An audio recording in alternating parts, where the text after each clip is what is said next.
Hey guys, this is Red Silvers, and welcome back to Let's Play Castlevania. I am getting a little sick of this level,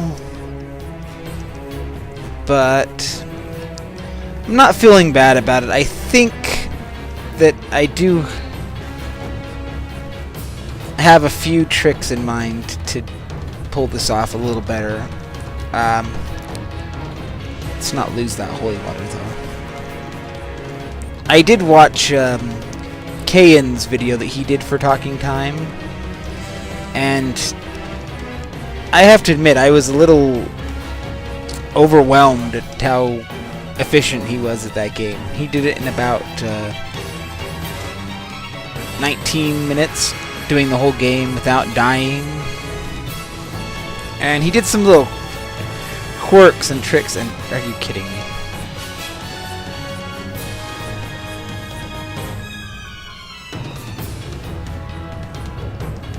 And I think with these guys, just timing when you attack on their first drop is really important. And I did have some problem with those ones that sneak up behind you, but you can handle them in the same way. So if you keep your cool, it's not quite as bad as I made it out to be.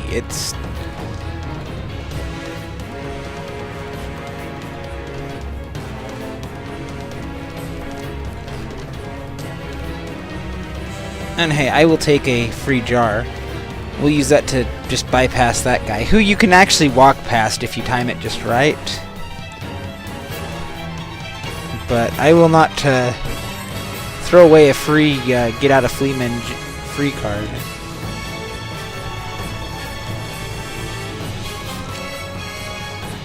And hey, I will take all of your delicious money. I don't know why money is delicious, but I'm going with that. Okay, let's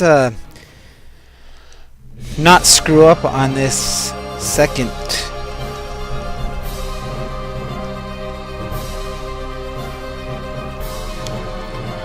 Okay, come on now. Hello, multiplier.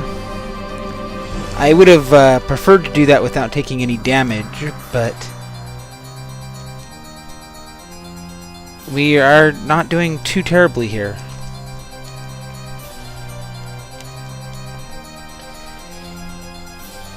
Yes! Oh, that feels good. That feels real good. Let's go ahead and just take that. Oh. And I gotta tell you, that is a victory that is very sweet. So now we're coming up on the 5th group of levels, and I have not played this level in a long time. But hey, I just got a 1-up, so let's make the best of this run.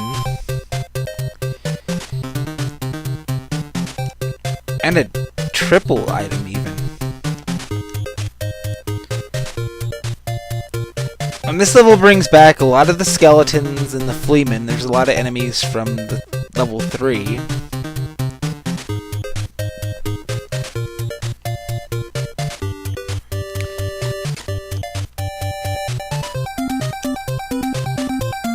They also use the skeletons in better ways that make use of their abilities. Because as you can see, this skeleton just is going crazy with his bones. And he also kind of guards those stairs, so you really have to be aware of where he's at when you come up. Because if you are not, then you can get hit by stray bones. We also get the blood skeletons, which are recurring enemies in the series. For some reason, red means you can come back.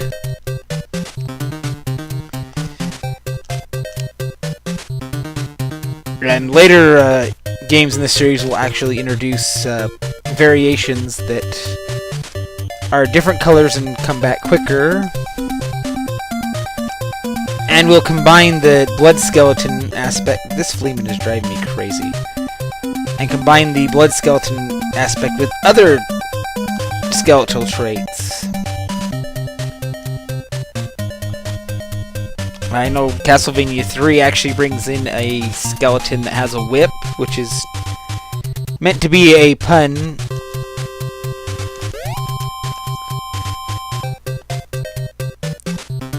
I think that guy just walked right off the stage. And these are the Axe Knights. Another very common enemy in later games. And in later games, they're actually a lot simpler. For some reason, they're one of the harder enemies in this game. And then in later games in this series, they're really very simple.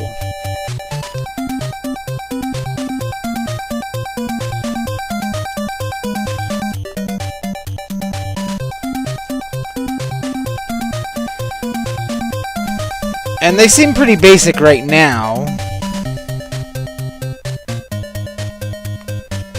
But the worst is yet to come as far as they're concerned. Now, it's ironic that I don't know this level very well, because I also don't know the counterpart of this in Harmony of Despair very well, because the chapter that is the Castlevania 1 level, Chapter 10, it is the whole game, like I mentioned before, but people tend to skip it because there is a way that you can bypass right towards what would be the start of level, the third set of levels, the Wicked Child level. There is actually a book, and it leads up towards the end of the level. Because the idea is that when you get up towards the later part of the level, you can use that to come back down to the book and refuel before the boss. But because of the way it's designed, there are ways that you can glitch through it, so you can actually skip half of the stage and go straight to the final boss of the level. And so many people do that, and it's actually a little frustrating if you're running in a pickup group, because usually you want to try and get treasure and you want to get points, and the points that you get also to an extent determine the item that you would get from the boss. So you kind of want to kill enemies and earn points.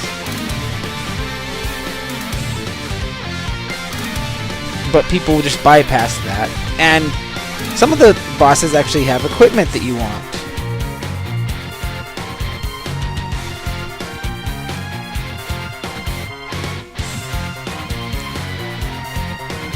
The holy water that I have, I've actually been trying to hold on to. Oh my god. And as soon as I said that, I actually wanted to hold on to the holy water because it trivializes death, although the boomerang supposedly is really good for this area coming up. This is the game ender for a lot of people right here. This is the hallway of death.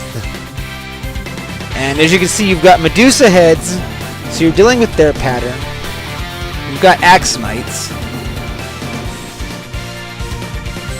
And I actually think I missed a meat, too. And kind of like how you can't get a holy water right before Frankenstein, you can't get the holy water right before death.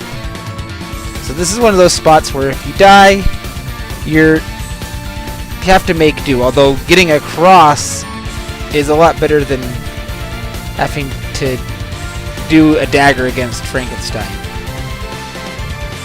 The cross is actually my favorite Castlevania sub-weapon, and it's good here, but it's not amazing like the Holy Water. The Holy Water, like I said, is the MVP of this game. And in later games, it's not, the sub-weapons have more variety, it's not so OP.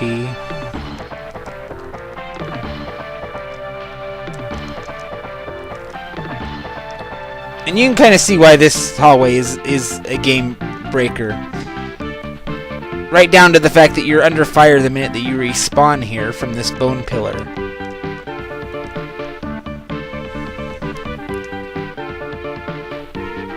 So if you thought that watching me grind level 4 was boring, hey, you might get to watch me grind some level 5 for a bit.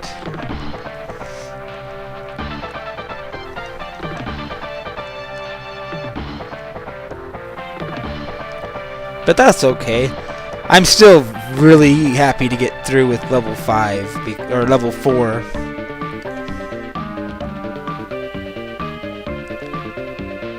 And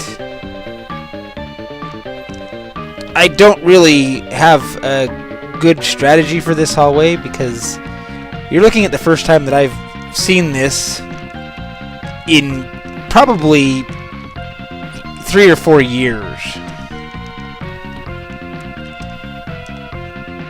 And we're getting up to the part to where I don't really know this game very well.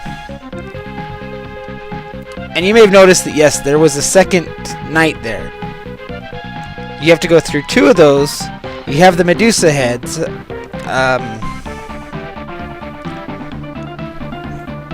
You can't really just blindly run through there.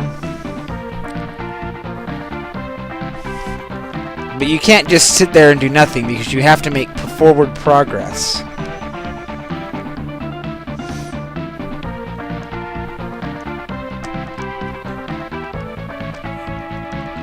And that's probably going to be enough to cost me this life because look at how much life I have now. And then right after this onslaught, you go through these 2 guys, the Medusa heads, wrecking your crap up.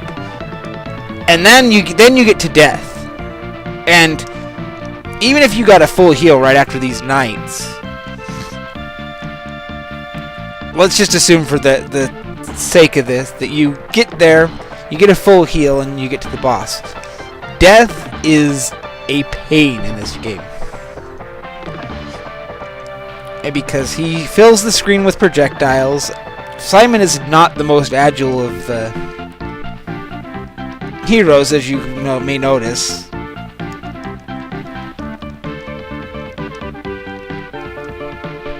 So dealing with a room full of projectiles usually means that you are dead.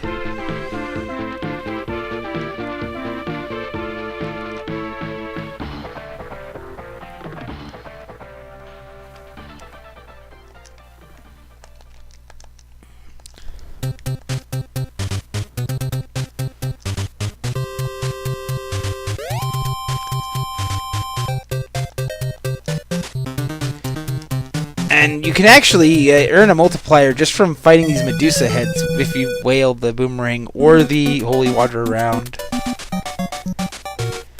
The holy water being, of course, the ideal item for the boss. But I'm going to call it for here.